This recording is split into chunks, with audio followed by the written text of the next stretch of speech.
Nice launch trajectory and countdown net. Pad is clear. 10, 9, 8. Launch auto sequence 7, has started. 6, 5, 4, 3, 2, 1. Go for launch.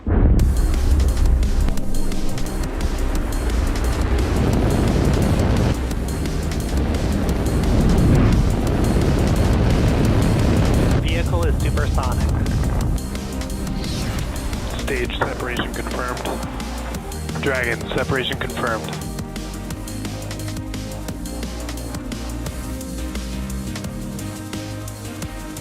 Stage 1 is transonic. Landing legs have deployed. And Falcon 9 has landed.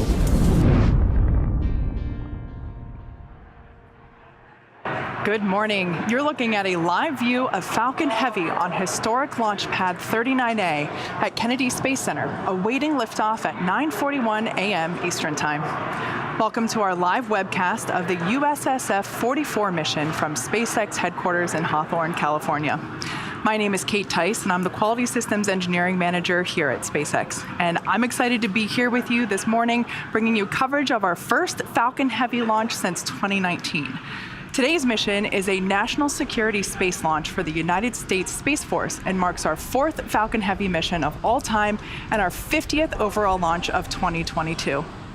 When we first flew Falcon Heavy over 4 years ago, we sent Starman on a journey to space in a Tesla Roadster. After that demonstration mission in 2018, we launched 2 operational missions the following year with the Arabsat 6A and STP-2 payloads. Today's mission will be SpaceX's 3rd overall operational Falcon Heavy mission and our 2nd launching a U.S. government satellite, first being STP-2. USSF-44 will launch into a geosynchronous Earth orbit from Launch Complex 39A in Florida, which, as you can kind of see there through the fog on your screen. At our customer's request, we will not be showing views of the payload, so we'll be ending our webcast just after our Falcon 9 side boosters make their way back to land on LZ-1 and LZ-2, a little past the T+8 minute mark into flight. Now, as I mentioned before, it is a little foggy there at pad 39A. However, we promise that everything is still go for liftoff on time. The range and everything is still looking green. Everything's still looking good with our countdown as we approach the T-minus 13 minute mark. We have a 90% chance, 90% favorability in terms of our weather conditions. So even though it is a little foggy, we're still good to go. Now, if for some reason we don't get to launch today, we do have a backup opportunity tomorrow at 9:37 a.m. Eastern Time. So we're now just under T-minus 13 minutes and counting. Let's take a closer look at the Falcon Heavy vehicle that will deliver the USSF-44 payload to its intended orbit. Falcon Heavy is essentially 3 Falcon 9 rockets strapped together, meaning it can carry much larger payloads not only to Earth orbit, but to the Moon and Mars as well. Like the Falcon 9, Falcon Heavy is a 2-stage launch vehicle. The big difference is that the Falcon Heavy first stage is comprised of 3 cores, and Falcon 9 only has 1. Falcon Heavy has 28 engines, making it the world's most powerful internal power. Their call out indicating that the spacecraft is now on internal power.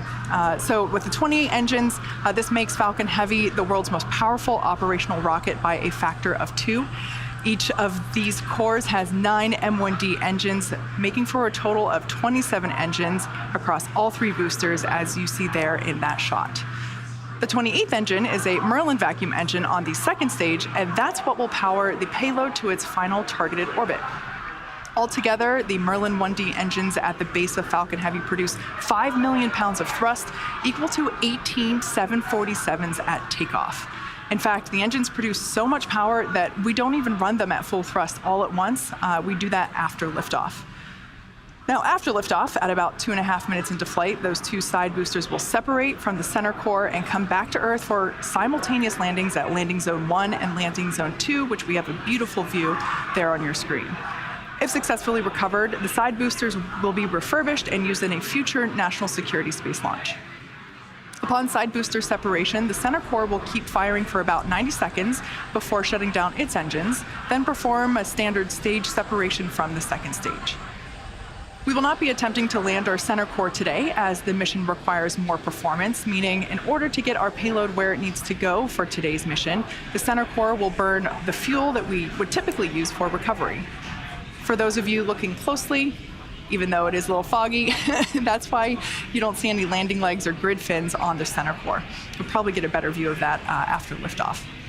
Now, moving up to the second stage, once the first stage and second stage separate, it will propel our payload to its intended orbit. At our customer's request, we will not be showing views of stage 2, so immediately after the Merlin vacuum engine on the second stage fires up, we'll be directing all of our attention to the landing of our side boosters. Now, above the second stage is where our payload is safely enclosed inside the fairing. The fairing protects the payload from aerothermal loads, heating, and contamination during ascent. Once we reach the vacuum of space, we will jettison the fairing as the second stage continues its journey to orbit. We will be attempting to recover the fairing halves today with our recovery vessel, Doug. As I mentioned earlier, today's launch is USSF-44, and that's for the national security. It's a national security space launch mission for the United States Space Force. Now let's learn a little bit more from our customer about the mission at hand.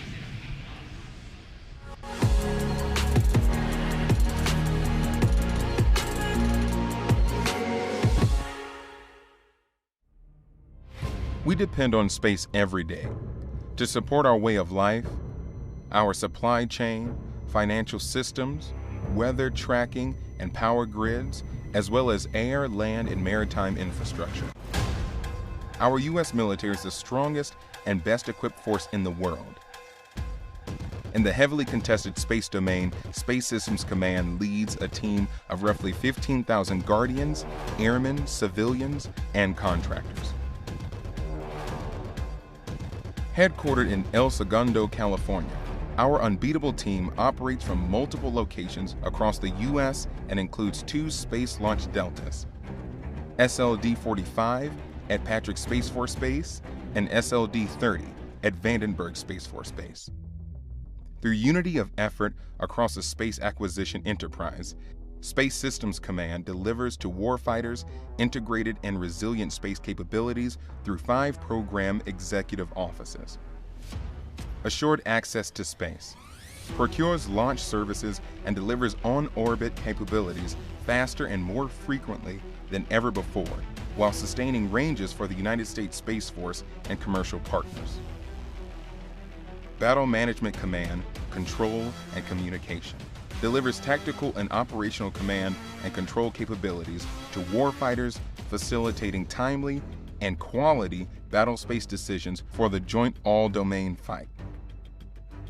Space domain awareness and combat power maximizes the full characterization of space using a wide range of multi-domain assets by rapidly detecting potential and real threats to our nation and allies, which enables decisive action in the space domain. Communications and positioning, navigation, and timing ensures the delivery of resilient capabilities across the acquisition lifecycle, from prototypes to systems on the production line to systems our warfighters have been operating for years. Space sensing delivers space-based battle space awareness through missile warning, tracking, environmental monitoring, and tactical intelligence, surveillance, and reconnaissance. Our adversaries fully intend to disrupt, degrade, and destroy the U.S. and our allies' ability to access and operate in space. Not on our watch. Space Systems Command is focused on creating and sustaining resilient lethality in space through systems integration, unity of effort, and digital engineering ecosystems. At Space Systems Command, space starts here. We're now at almost T-minus 6 minutes and 30 seconds, and the SpaceX team continues to count down for launch of our 3rd operational Falcon Heavy flight, and all systems remain go. At this point in time, fuel load is complete on the 2nd stage as well as one of the side boosters. And there we just heard the call out that the fuel load is now complete on the other side booster as well as the center core. Now, following a successful static fire last Thursday, Falcon Heavy rolled out to the pad with a payload yesterday and went vertical about 6 hours later. You can see a time lapse of that there on your screen. Before we began the webcast today, the SpaceX launch director pulled the members of the launch team and got a go for prop loading and launch, which, as I just mentioned, we're currently undergoing. We're loading propellant on all three first stage boosters and the second stage. Now, you may be able to hear the live rocket sounds from our launch pad. The pops and hissings that you hear are from the propellant loading, as well as the launch mount and strong back that the propellant is flowing through. Falcon Heavy uses two propellants, a refined form of kerosene called RP1, or Rocket Propellant 1, and that's the fuel, and LOX, or liquid oxygen, for the oxidizer. An oxidizer is a type of chemical that a fuel requires in order to burn. The liquid oxygen is chilled below its boiling point so that it has a much greater amount of mass per volume. Basically, we can load more of it into the rocket. Our fuel is RP1, essentially a purified kerosene. It is safe, easily available, and has a lot of history. As a fun fact, the Saturn V first stage flown from this very pad for moon missions also used liquid oxygen and kerosene. Falcon Heavy tanks are pressing for strong back retract. And then we just heard the call out. We are preparing for that strong back retraction. Now, in addition to the two propellants I mentioned, we also use the chemical TTEB, or triethyl aluminum and triethyl borane, as an ignition source. The combustion of RP1 and LOX is what makes the rocket go up, and it's the TTEB that basically sets the match for that propellant mix. Strong back lower has begun. And we can see there on your screen shortly that we will begin to see that strong back begin to retract away from the fairing. In preparation for that retraction, the clamp arms around the second stage opened, and that allows the strong back to recline away from the vehicle. Now, as I mentioned earlier, this is our first Falcon Heavy flight in 3 years, and a lot will happen in the first 4 minutes of flight. First, we will light the two side boosters, followed by the center core. Then, about 40 seconds after liftoff, we will decrease power on the two side boosters in preparation for max Q, after which Falcon Heavy will then throttle back. NY LOX load is complete. So there we heard the call out that one of these side boosters is now complete with its LOX load, fully loaded with all of its propellants. Then it looks like we can see that strong back retraction happening now. PY LOX load is complete. We are now fully loaded with LOX on the other side booster. So 2 minutes into flight, we will again reduce thrust on the two side boosters, this time to decrease forces on the rocket structure overall. The vehicle at that point in time will be much lighter, but the thrust remains constant. At 2.5 minutes into flight, we fully turn off the side boosters with the booster engine cutoff, or BECO. This pneumatic Stage 1 LOX load is complete. And there we heard the call out, stage 1 LOX load is complete. So at this point in time, both side boosters and the center core are now fully loaded with its liquid oxygen and RP1. Once clear of the side boosters, the center core will throttle up to full power and until the center core shuts down with main engine cutoff, or MECO, and then separate from the second stage around the 4-minute mark. From that point on, very similar to Falcon 9 mission, side boosters will be making their way back to Earth for recovery. The fairing will separate, and the second stage will take the USSF-44 payload out into space. Just as a quick reminder, at the request of our customer, we won't be showing views of the payload, so we'll be ending the webcast just after our side boosters make their way back to land at LZ1 and LZ2, and that will be a little after the T+8-minute mark into flight. Stage 2 LOX load is complete. So there we heard the call out, stage 2 LOX load is complete. So at this point in time, Falcon Heavy is now fully loaded with all of its propellants. As I've mentioned before in previous webcasts, launch is hard. Falcon Heavy is no exception. We're essentially counting down 3 rockets simultaneously. So our team is going to be conservative in case anything pops up in the last minutes of the countdown.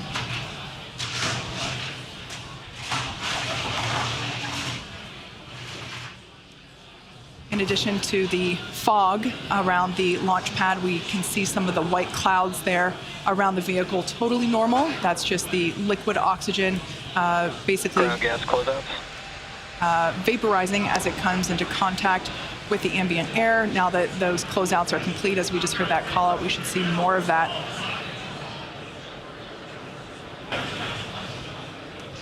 Next, we'll hear the call out that Falcon 9 is in startup.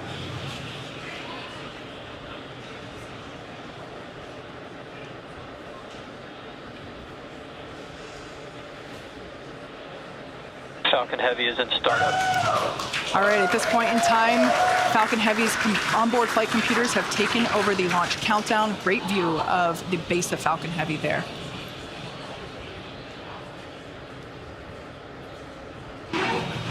MD, LD, go for launch. LD, this is the MD. The MD is go for launch.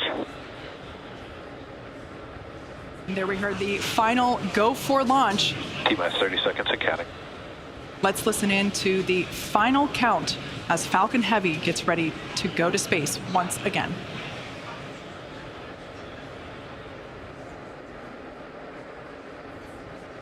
T-minus 15 seconds and counting.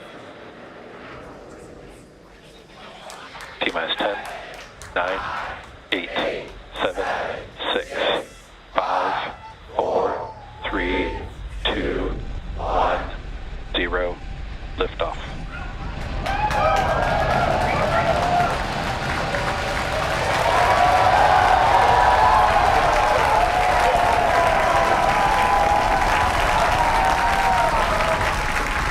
Vehicle is pitching downrange. M1D chamber pressure is nominal.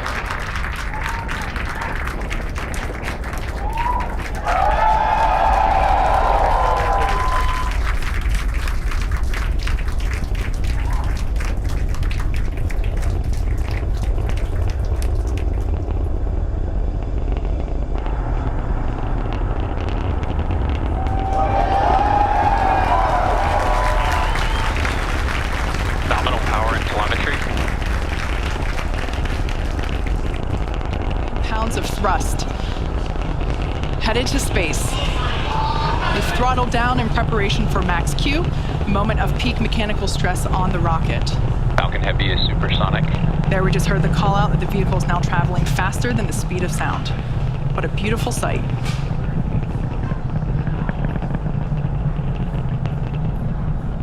Max Q. All right, there we just heard the call out. That is the moment of peak mechanical stress on the rocket. M1D engines throttling back up. A beautiful sight to see Falcon Heavy flying once again. Shortly we'll hear the call out for MVAC chill, indicating that the second stage is prepping the MVAC engine. Vehicle is following a nominal trajectory. We will flow a little bit of the super chilled liquid oxygen through the turbo pumps on that MVAC in preparation for the full flow of the super chilled propellant. Shots there of each side booster on the right-hand side of your screen. Next event will be booster engine cutoff, or BECO. That'll be followed by stage separation of side boosters, side booster boost back burn, center core main engine cutoff. We are about 10 seconds away from the booster separation.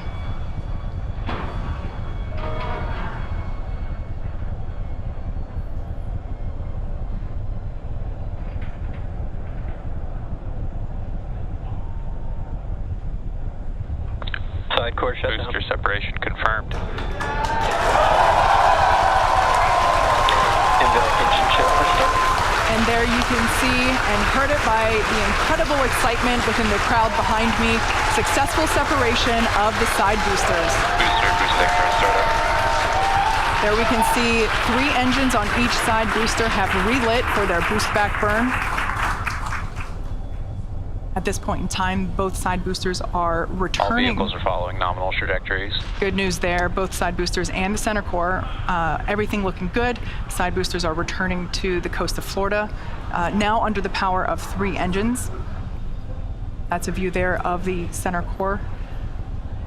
Coming up, 3 events happening in rapid succession. We'll have the conclusion of the side booster boost back burn, followed by main engine cutoff, as well as stage separation of that center core. As a reminder, per request of our customer, we won't be showing second stage views after second engine start 1. Additionally, our center core, or stage 1, the one you see there, is expendable today, so we are not recovering this booster.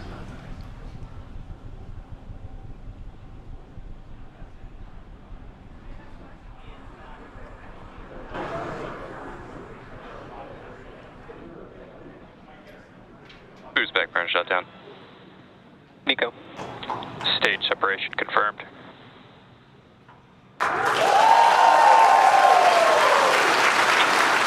And there you heard the call out and saw on your screen we had side boost back burn conclusion, as well as the main engine cutoff and separation for that center core, and we heard call out of second engine start 1. At this point in time, with that call out, separation confirmed. We will wrap our coverage pertaining to the second stage, keeping our focus on the All side vehicles boosters, continue to follow nominal trajectories. which you see there. Unfortunately, it looks like Acquisition of signal, Bermuda. the cameras on those side boosters are a little fogged over. We heard confirmation of successful fairing separation. While second stage continues on its journey, the fairing halves will fall back to Earth, where we will attempt to recover them using our recovery vessel, Doug.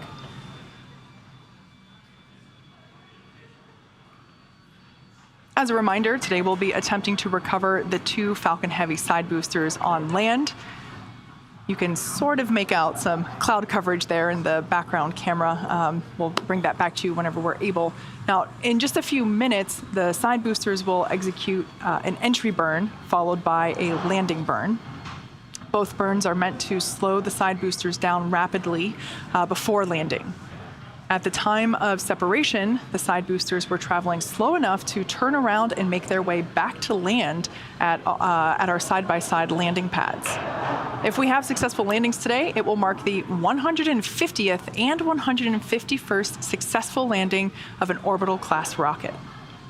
As I mentioned earlier, center core is going to be expended, and we are not attempting to recover it. This allows us to utilize... All vehicles continue to follow nominal trajectories. Allows us to utilize all the propellant on board and deliver peak performance for the payload delivery. On the left-hand side of your screen is a live view of Hawthorne Mission Control here at SpaceX headquarters. We're about 30 seconds away from the entry burn for the 2 side boosters. There on the top and bottom of the right-hand side of your screen.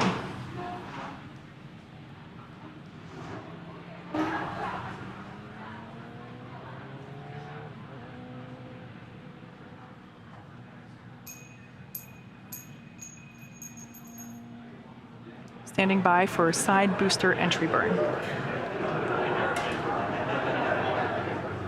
Booster entry burns have started.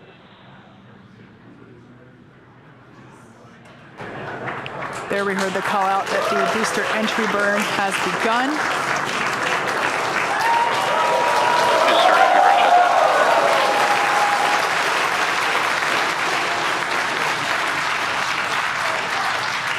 Looks like the ice on those cameras are now clearing. EY and NY FTS have safed. All vehicles continue to follow nominal trajectories. So that re-entry burn has concluded. We're expecting the landing burn to begin in about 30 seconds. The entry burn intended to slow the vehicles down significantly as they re-enter the Earth's atmosphere. Amazing tracking cam views of the boosters as they return to landing zone 1 and 2. We can see the grid fins there. Both side boosters transonic. Stage 2 FTS is saved. Stage 2 is in terminal guidance. We can see those grid fins steering the boosters for a precise landing. Again, we're attempting Booster landing. Landing zone 1 and 2.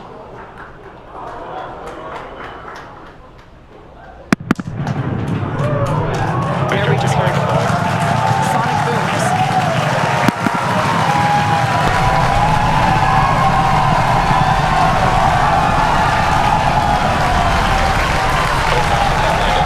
And there you have it.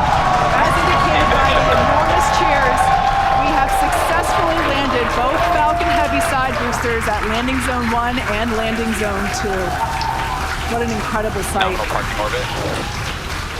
With these 2 side boosters, this marks the 150th and 151st overall successful landing of an orbital class rocket. This is the 21st landing at landing zone 1 and the 4th landing at landing zone 2.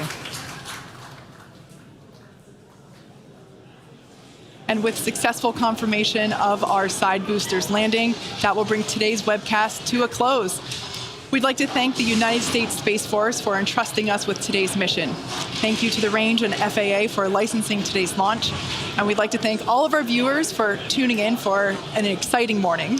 Now, if you're interested, head over to our website and social media platforms for updates on our next missions and milestones.